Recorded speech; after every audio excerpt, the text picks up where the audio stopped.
the last time I seen you perform live was 2023 Crew Fest in Brantford. Oh, wow. And that's in the documentary. Is it? You had as much energy and spunk and just friggin' rock and roll in ya as when I saw you in 2000 in London. I saw you at like a bar or something like that. So you have a documentary, Bif Naked, and this must have been hundreds of hours of archival footage, video. You have been through so much. I read your book, Ibifficus, like probably around 2017. I don't remember it all, but I remember when I finished it and closed it and just thought, oh my gosh, how much could she possibly go through? So now there's been almost 10 years added to this.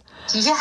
And I thought then, I was like, oh, they need to make a documentary about her, because this life that you have lived and how you're still positive after everything you've been through is amazing. Like just going from what I read in the book. I can't wait to see it in Toronto. The screening is coming to the Royal. So you've had a couple of these. Was the first one in Calgary? Yes, we did the premiere at the Calgary International Film Festival, and it was followed by the Edmonton International Film Festival.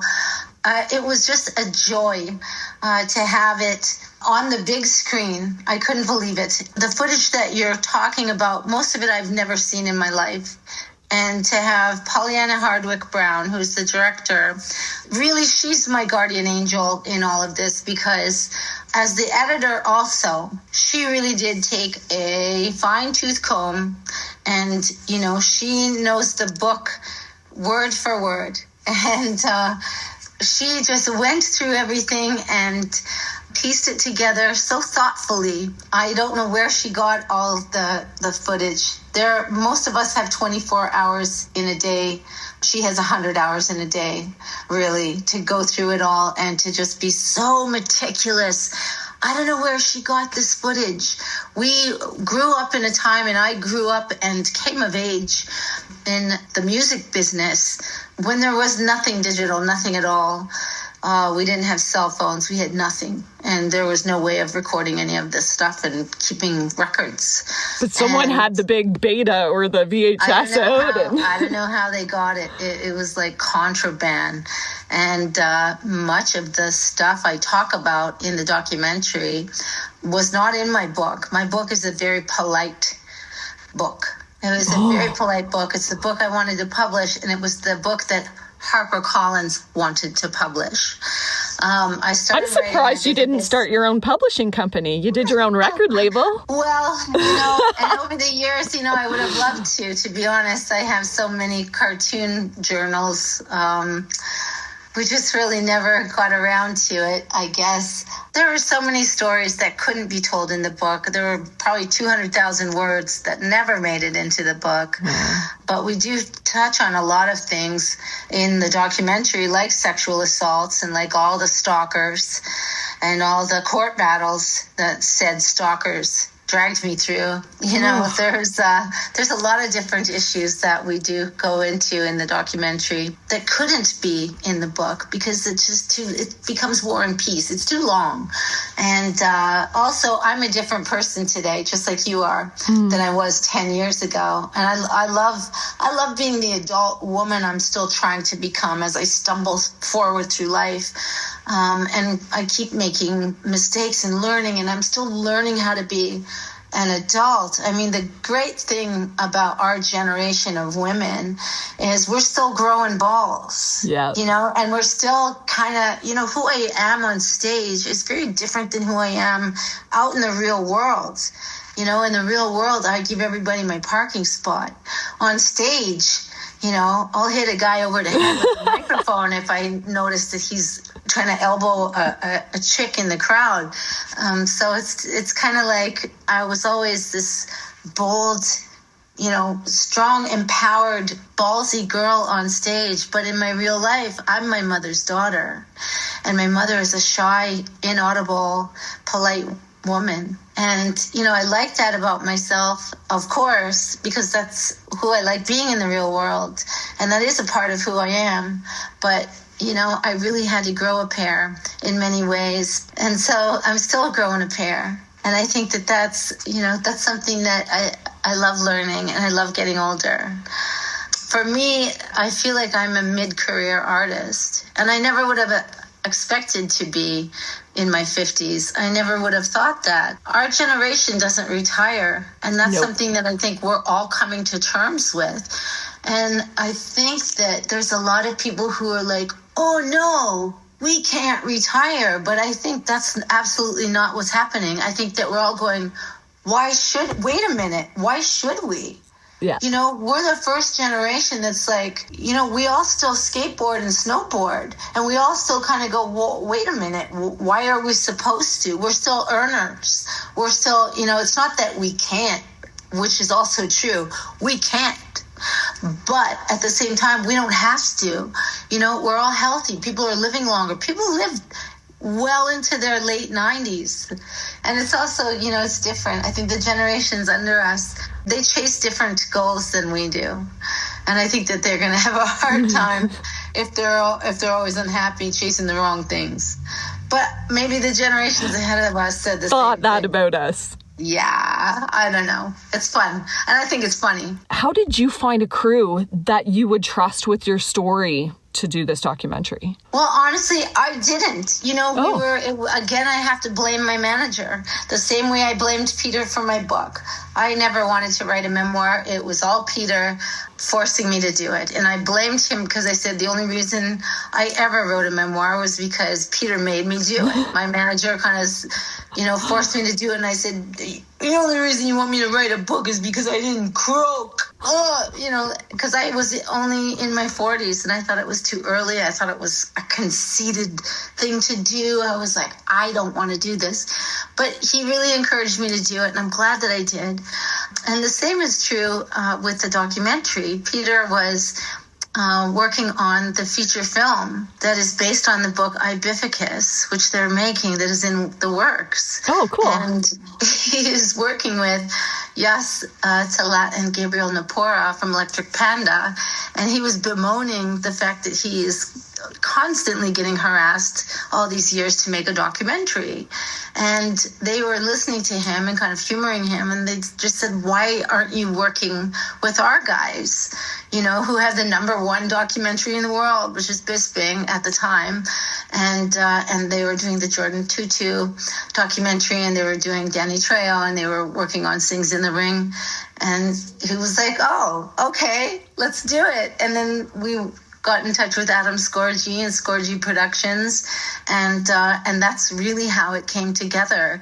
And we started working with Scorgi and their crews, and with Chase, the DP, and their whole team, and of course Pollyanna Hardwicke-Brown, who's editing and directing. And it was 3.5 years, almost 4 years in the making. And we went to Mexico and France and on tour, and it was just a labor of love. And what kind of came together through all of that really is really a love story. And, you know, they wound up interviewing my birth mom and really telling the tale of the story of origin with her story and her story in India as well as mine. And I think that they just did such a remarkable job, and they treated the story with so much, I guess, honesty and love, and they just faithfully and thoughtfully just honored her story as well as mine. It's just, I couldn't be prouder of it. And they're like family, you know. And Super Channel came in, and they're a all Canadian company as a distributor. Without them, it wouldn't have been possible to do all the work that we did. It's just amazing. I can't believe that they all had so much faith in my story, you know. And you're taking this story all over Canada. And with it, you do an acoustic set afterwards? Yes, and a question and answer with the audience, the best part. After the first time you saw the documentary in Calgary, how were you feeling, and how hard was it to get right up on stage after that? Because I heard there was like a 5-minute standing ovation for the production. It must have been so emotional. It was. I cried the whole time. It was so humbling. And it's very difficult not to feel very self-conscious. I've always been of the mind that every one of us has equally as riveting a story. And so, it's very moving for me to see people in the audience. There are guys in Edmonton, for example, that show up, and it's so heart-wrenching for me because these guys, they're our age. They're these guys, they're in their 50s, and they show up with their battle vests on, and they have SNFU records. One guy came with his Fulava record, SNFU records that I sang on. And they're there standing there. It makes me tear up because I just think, oh my God, like, why are you here? I'm just like, I can't believe these guys came. And I just want to like leap off the stage and just hug them. Like, just like, oh, why are you here? And they would love it because a lot of these people, you got them through a lot of shit because you were so honest with your music, and just if you didn't fit in a box, you pretty well guaranteed you were listening to Bif Naked back then. Well, and it's sweet. But I think that honestly now more than ever, back then, we had MySpace. We didn't really have anything else. We had handbills. But if we went to shows, then we found our community. Mm-hmm. For sure. And I think now more than ever, it's like us talking about Queens or anything like that. Now more than ever, I think that as we grow older, especially our generation, we need to have that community. And we make fun of ourselves and, because it's funny. We're all going to be the Golden Girls in our battle vests. And I always talk about these stories when I was on tour in Europe with, I think we were on tour with Life of Agony. I can't remember, but I remember playing in I don't know where we were, like Nottingham or something. And I saw these rocker girls, and they were so old.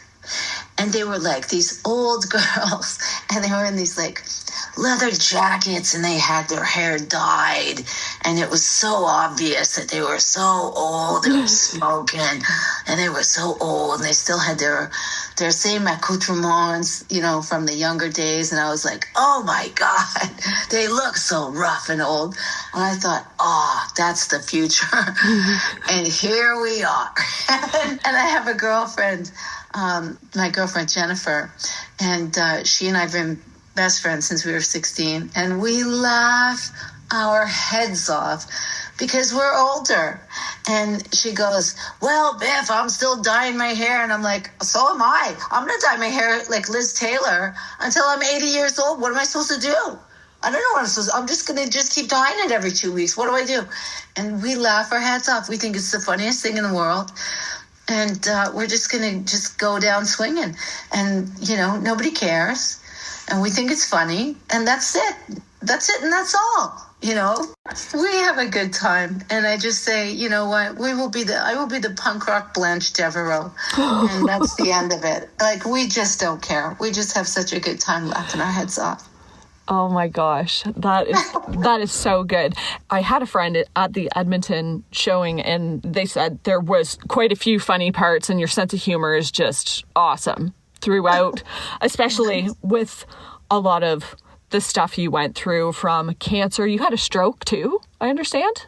I had a stroke in my kidney. It went into my kidney. They thought my cancer came back. And what happened was I have blood clots all the time, and the blood clot went through a hole in my heart and went through my kidney, and my kidney started dying.